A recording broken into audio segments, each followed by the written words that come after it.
I have to say, I am genuinely blown away by how poorly Supergirl did at the box office. It was catastrophic.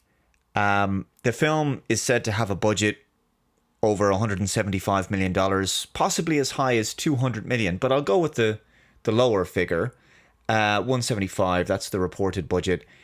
The film has made back only $124.7 million worldwide, as you can see here on Box Office Mojo. $124.7 million worldwide gross. The fact that it flopped was not a surprise to me at all. I mean, the film looked terrible from the trailers.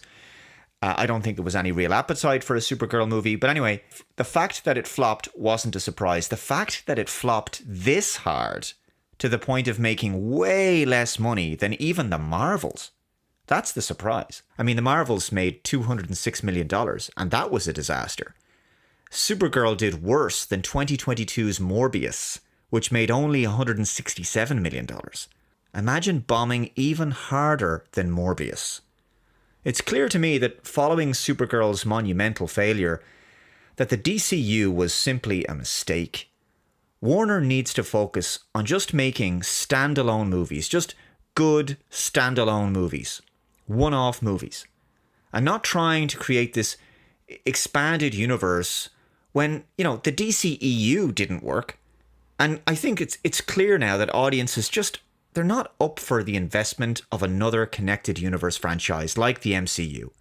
I think they don't have the bandwidth for that anymore. Now, Warner is moving forward with Man of Tomorrow, which is due out next year.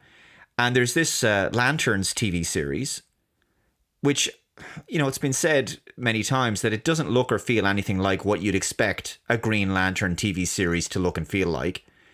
And then there's Clayface coming out later this year, which is a dark horror movie that has an almost indie horror vibe. I think that's what they're kind of going for. And it might be a surprise hit, given its relatively small budget. But I don't think it's going to bolster the DCU in any way, because this film is not really reflective of the rest of the DCU. It's not representative of it, because it's so visually and tonally different from Superman or Supergirl that it may as well be entirely separate from them. And I have to ask, what is Warner trying to emulate at this point? Because is it trying to emulate the MCU's success, phase 2, phase 3 kind of thing? I mean, even Marvel is struggling to emulate those past glories. Spider-Man Brand New Day will no doubt be a huge hit, because the Spider-Man movies are one of the few strong brands left in the MCU. But when it comes to something like Avengers Doomsday, which is the big one, it has a colossal budget and might even be, as other people have talked about, it might be a loss leader, right? They might be aware that the film may not make its money back, but they're trying to make it so big that it serves as an advertisement for, or a major promotion of the future of the MCU. So they might be hoping that if they pull out all the stops, bring back so many legacy characters, and use all the nostalgia they can, that they can bring back eyeballs. To me, that signals desperation. But they might be trying to do this with a view towards hoping that enough people stick around for phase 7 and, phase 8 or whatever comes after. And the trailer for Doomsday looks poor. I mean, it's a CGI heavy film, and obviously so. It doesn't look like there's an awful lot of practical filming, an awful lot of practical locations. It's fairly obvious that the characters are just shot on green screens with bland looking backgrounds.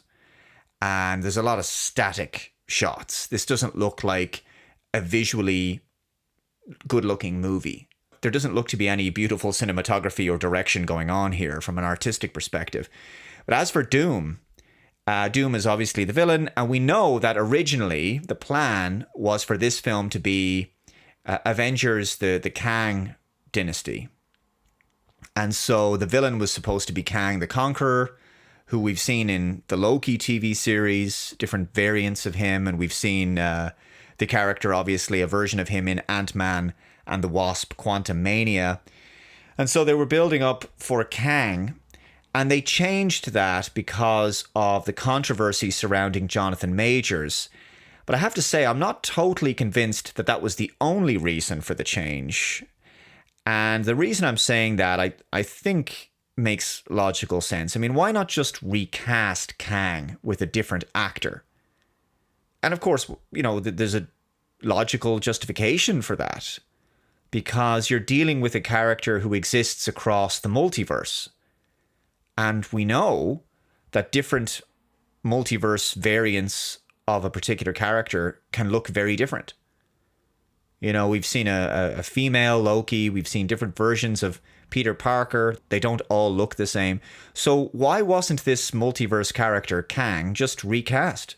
And they can simply give an in-universe alternate reality explanation as to why he looks different. I mean, heck, they didn't have to bring Doom in. Robert Downey Jr. could have played an alternate version, a different variant of Kang. Robert Downey Jr. could have played Kang if they so chose. They didn't have to make him Doom. That maybe the Kang story arc, that multiverse story arc, just really wasn't going anywhere, or they chose to give up on it and take it in a different direction. And maybe they didn't think that Kang was going to be a strong enough villain. And great minds think alike, because Gary of Nerdrotic was saying this the other day. It's very possible that that it just wasn't resonating with audiences in both Loki and Ant-Man and the Wasp: Quantumania, so they chose to shift gears. And also, you know, the character of Doom just hasn't had enough of a chance to develop and build anticipation over the past few films, because obviously we've only seen a brief shot of Doom at the end of the post-credit scene of Fantastic Four: First Steps. And the story for Doomsday is absurd. If you've read the leaks, you'll know it's absurd. Dr. Doom is going to be working with the Avengers and all of Earth's mightiest heroes against these multiverse incursions. And he's working with the Fantastic Four and the X-Men and all that. But the audience knows that he's the bad guy. And his name is Victor Von Doom, Dr. Doom. And we know he's the villain from the name of the film, Doomsday. So we, the audience, are way ahead of the characters. We're watching all of these characters go along with his multiverse plan until, what a shocker, a twist. He turns on them. Wow, never saw that coming. Right? There's few things worse in fiction than a situation where the audience is way ahead of the characters. So a situation where we can see the twist and plot develops coming a mile away and the characters are way behind us. It is seat-shiftingly tiresome to watch characters slowly figure out obvious plot points after the audience has long seen it coming. So to pull this back, Warner is making a huge mistake trying to emulate the success of the MCU when the MCU can't even do that right now. The MCU is struggling to figure itself out, let alone its future. And when it comes to the MCU, they're not going to just, pull off another Infinity War Endgame showdown here. I think that was a one-time thing. And moreover, I feel as though their hope, as I said before, is that if they just bring back enough legacy characters and give audiences enough nostalgia, that maybe they'll stick around for the next phases.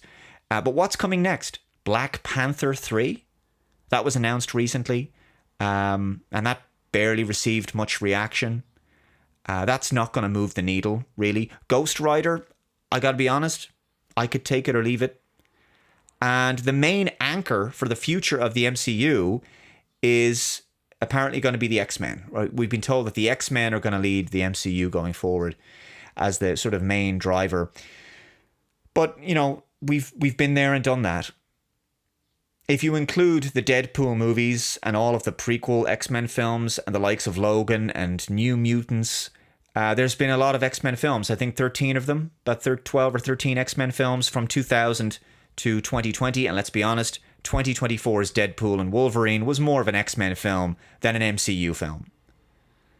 And I'm just failing to see how another reboot of the X-Men reinvigorates the MCU in the way they're hoping. I mean, honestly, I have to say, continuing the MCU after Endgame was about as bad an idea as continuing Top Gear after Clarkson, Hammond and May left. Both DC and Marvel need to focus less on building multi-film connected universes and more on simply making one good film at a time. And this is especially true for Warner DC, who are trying to run before they can crawl. Superman wasn't the billion-dollar hit they may have wanted. Supergirl was a Herculean disaster, and regardless of how successful Clayface will be or not, it won't feel connected to either of them. And if Superman wasn't this monumental hit last year, which it wasn't, I don't see how Man of Tomorrow is going to be a bigger film. So really, where does that leave the DCU? Again, focusing on just doing one good film at a time is probably the smarter play at this stage. Those are my thoughts on this one, guys. Let me know what you think in the comments below. If you haven't already, please subscribe to the channel. Hit that like button. Take care. I'll see you next time. Bye-bye.